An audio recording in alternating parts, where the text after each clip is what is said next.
Spiritual Christianity, collected from the theological works of Emanuel Swedenborg. Prefatory remarks to Chapter 23, paragraph 216.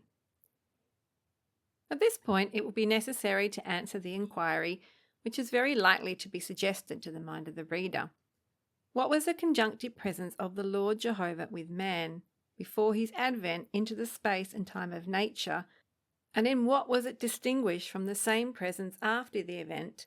Whence arose the necessity for such a change, and how was that change effected? These are all questions of a highly important character, which must be answered so as to satisfy the reason, before that doctrine, which is called the doctrine of the Lord, can stand before us in its entirety and in the harmony of a consistent system. It is certain that when Jehovah was seen by Abraham, as well as others, it was sensuously under the form of an angel. But in what respect, it may be fairly asked, did those angelic forms differ from those of human beings?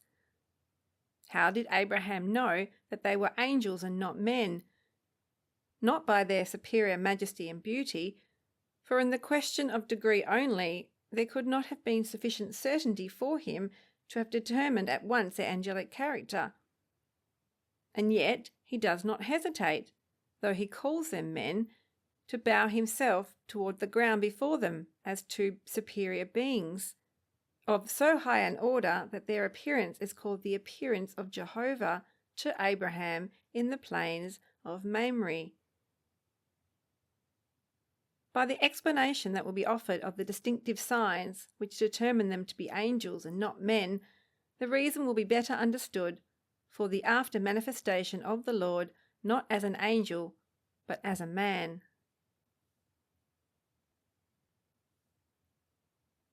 Chapter 23. On the conjunctive presence of the Lord Jehovah with the Church before his natural advent. So long as the Church was either of a celestial or a spiritual character, the Lord Jehovah was conjunctively present to its members by the properties which distinguish celestial or spiritual angels, and externally by the laws of heavenly life. For his presence to its members was a mediatory presence, produced by an influx of his divine life through the heavens, and corresponding to this, when he appeared externally, it was as an angel, or by the laws of spiritual life, and not as a man, or by the laws of natural life.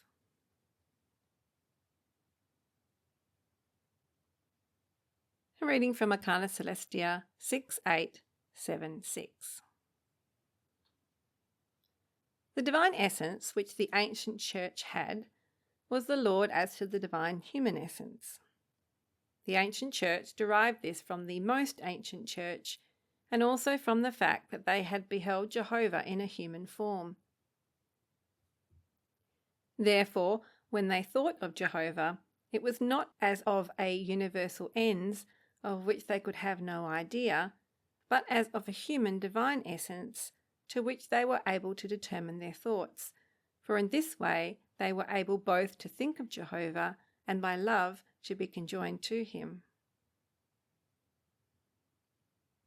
They who belonged to the ancient church, and most especially those who were members of the most ancient, were far wiser than the men of our times, and yet they were not able to think of Jehovah in any other way than as of a man, the humanity of whom should be the divine essence. Neither did any unbecoming thought, drawn from the natural man, his infirmity and evil, flow at that time into their minds, but every influent thought of him was holy. The angels themselves, who so far surpass men in wisdom, can in no other manner think of the divine essence, for in a divine humanity they see the Lord. They are well aware that an angel, with whom all things are finite, cannot have the least idea of the infinite, unless it be by something like the finite. But as a decisive proof that in ancient times they worshipped Jehovah under a human form, the angels who were seen by Abraham in human forms, and subsequently by Lot, as well as by Joshua and Gideon and Manoah, were called Jehovah, and they worshipped them as the God of the universe. But at this day, were Jehovah to appear in the church as a man, men would be offended at it, not thinking it possible that he whom they beheld as a man could be the creator and Lord of the universe. And besides this, they would have no other idea of him than as of an ordinary man. In this they esteem themselves wiser than the ancients, not being aware that by such an opinion they are as remote as possible from wisdom. For when the idea of their thought is thus spread abroad upon a universal ends, which is utterly incomprehensible, the idea falls to nothing, and is wholly dispersed and lost. And then, instead of it, there arises an idea of nature, to which all things generally, as well as particularly, are attributed. From this source springs the very common worship of nature which prevails at this day in the world, and especially in the Christian world. Reading from Arcana Celestia 6982. The truth which proceeds without a medium from the divine essence cannot be heard by anyone, not even by an angel. For the divine essence to be heard, it must become human, and it becomes human when it passes through the heavens.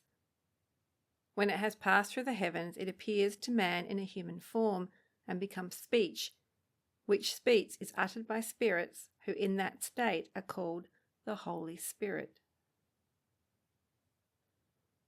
From Arcana Celestia 6831. The divine human essence is, in the Holy Scripture, called the angel of Jehovah, for the following reason. Jehovah, before the advent of the Lord, when he passed through the heaven, appeared to man in a human form as an angel. For the whole angelic heaven resembles one man and is called the greatest man. Wherefore, when the divine essay passed through that greatest man, he appeared before those on earth with whom he conversed in a human form as an angel. This was the divine human essence of Jehovah before the Lord's advent.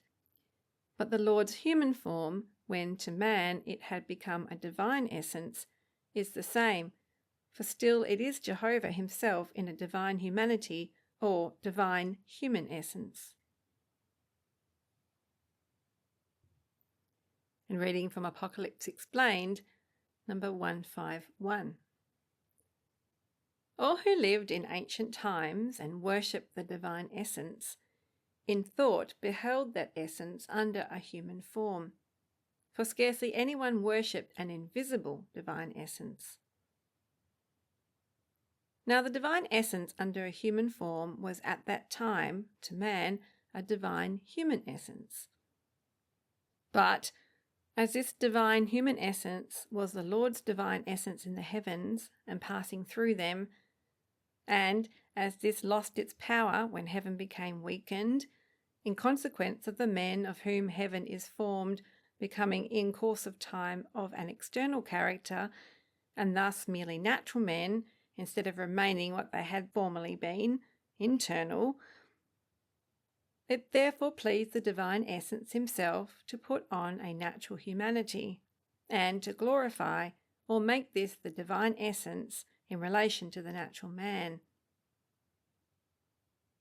that so from himself he might be able to affect all, as well as those who are in the spiritual world as those who are in the natural, and to save those who in this natural humanity acknowledge and worship the divine essence. This is clearly shown by many passages in the prophets of the Old Testament, as well as in the Gospels, from which it may be sufficient to select the following passage from John. In the beginning was the Word, and the Word was with God, and the Word was God. All things were made by him, and without him was not anything made that was made. In him was life, and the life was the light of men. And the light shineth in the darkness, and the darkness comprehended it not. That was the true light which enlighteneth every man who cometh into the world. He was in the world, and the world knew him not, and the Word was made flesh, and dwelt among us, and we saw his glory. It is clear beyond a doubt that the Lord as to the humanity is meant in this passage by the Word, for it is said that the Word was made flesh, and we saw his glory.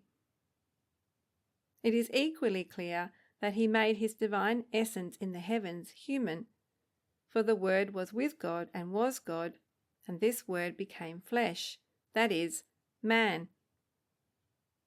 And as all divine truth proceeds or goes forth from the Lord's divine human essence, which is his divine essence in the heavens, therefore the divine truth is signified by the Word, which on this account is called the light itself, that enlighteneth every man who come into the world. Divine truth is also an internal light, and because men, from having been internal, became at length so completely external or natural as to no longer acknowledge divine truth, nor consequently the Lord, therefore it is said that the darkness did not comprehend the light, and the world knew him not. And from Arcana Celestia 5663.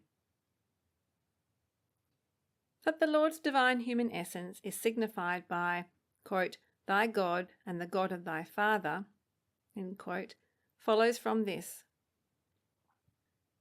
that wherever God or Jehovah is mentioned in the word, it is the Lord who is meant, and not another being. And when it is said, thy God and the God of thy Father, that is, the God of Israel and of Jacob and of his sons, the Lord's divine human essence is meant, and indeed the Lord in respect to his natural divine essence. For Israel represented the Lord in respect to the interior natural mind, and Jacob in respect to the exterior, and his sons as to the truths of that natural mind. The Jewish church knew not that the Lord was meant in the word by God and by Jehovah. Neither does the Christian church at this day know it, and that because it has divided the divine essence into three persons. But the ancient church, which was after the flood, and especially the most ancient church, which was before the flood, did not apply the terms Jehovah and God to any other being but the Lord, and the Lord in respect to the divine human essence. They knew also of the divine essay in the Lord, and which he himself calls the Father, but of that divine essay in the Lord they were unable to think, but only of the divine human essence, and consequently with no other divine essence could they be conjoined, for conjunction is effected by the thought of the intellect and by the affection of the will, thus by faith and love. But in attempting to think of the divine essay, the thought is plunged, as it were, into a boundless universe, and in this way lost. When the thought is so dispersed, there is no conjunction. Different it is when men think of the divine essay as a divine human essence. The most ancient people were further aware that they could not be saved unless they were conjoined by thought and by affection with the divine essence. It was therefore the divine human essence which the ancient churches worshipped. For Jehovah manifested himself in a divine human essence to them also, and this was the divine essay in heaven, heaven being constituted as one man, which is called the greatest man. This divine essence in heaven is no other than the divine essay, but in heaven appearing as a divine man. It is this man which the Lord took and so made humanity or human nature, such as it is in itself, the divine essence, and united to the divine esse, as it had been united from eternity, for from eternity it was one. Otherwise the human race could not have been saved. For at that time it was not enough for the divine esse to inflow through heaven, thus by the divine humanity in heaven into human minds, and therefore it was the will of the divine esse to unite a divine human essence to himself by a human nature actually taken in the world. The former as well as the latter divine human essence is the Lord.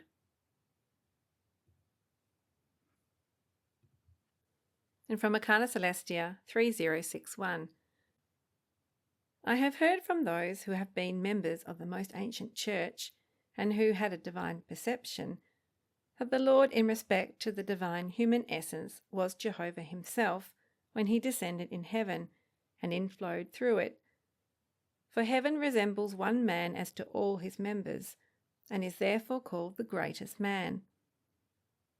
The divine human essence was the divine esse itself in heaven or in the greatest man, and was Jehovah himself in this way clothed with a human form.